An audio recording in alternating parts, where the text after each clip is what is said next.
Doctor Tanushree সৰকাৰে R এই বঁটাটো লাভ কৰিছে ধৃতি ভট্টাচাৰ্যই।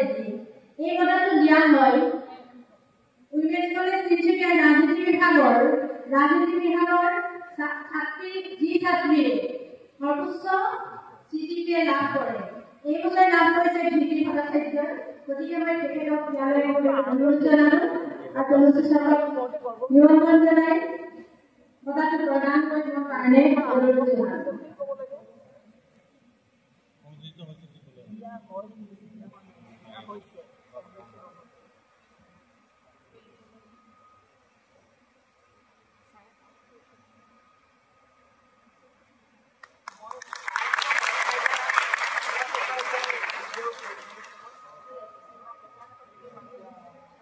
ধন্যবাদ তনুশ্ৰী।